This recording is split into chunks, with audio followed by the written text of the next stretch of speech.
Hello and welcome into this week's BTN Soccer Report. I'm Kevin Egan. Let's recap which players caught the eye this past weekend.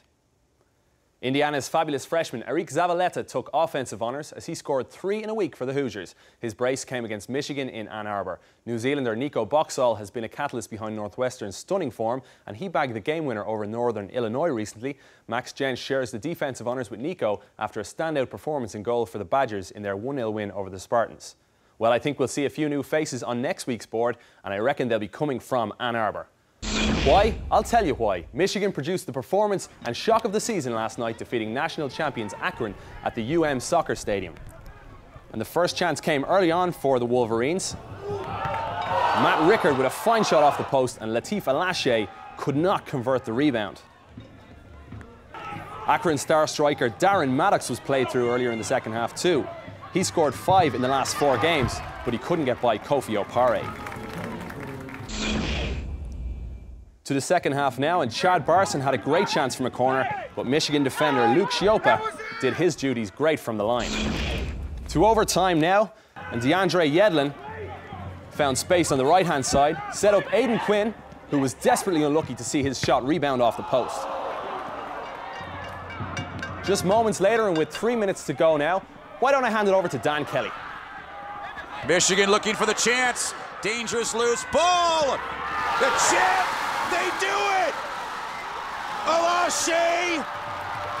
And they shock the soccer world, taking down the defending champs in overtime.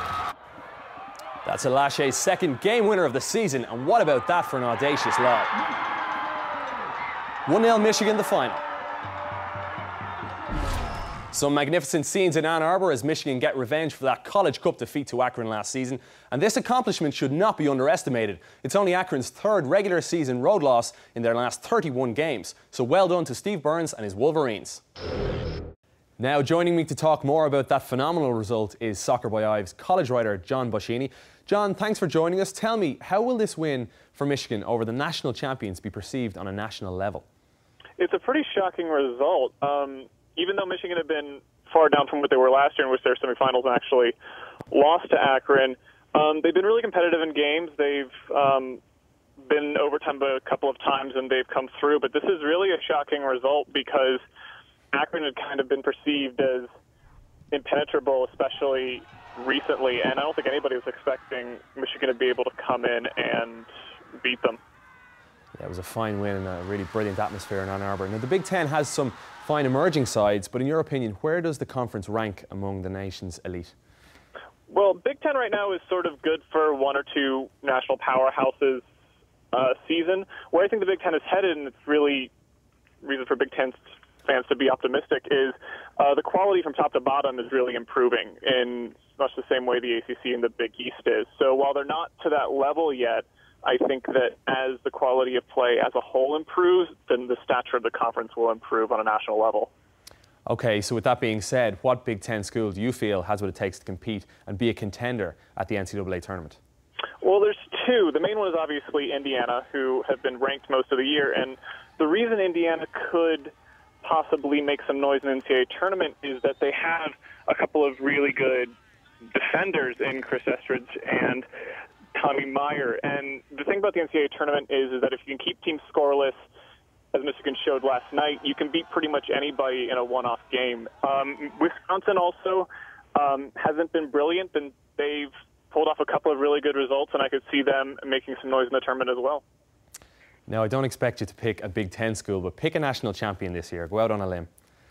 I'm going to stick with the team I started with at the beginning of the year, and I'm going to go with Maryland. They're probably the most balanced side in the country right now, so I'm going to go with the Terrapins.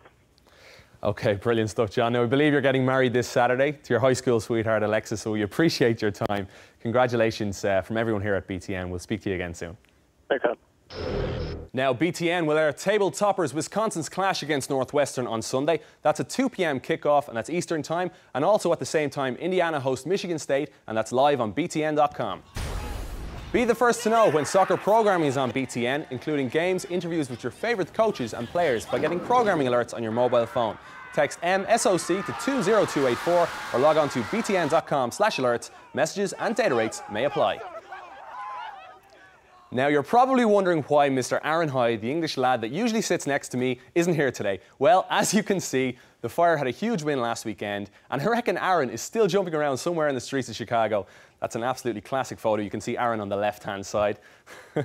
He'll be back next week with me in studio. So we'll wrap it up for now. Make sure you do join us on Twitter at BTN Soccer Report. We'd love to hear your questions and thoughts. Thanks to producer John Boschini and all our fine team here at BTN.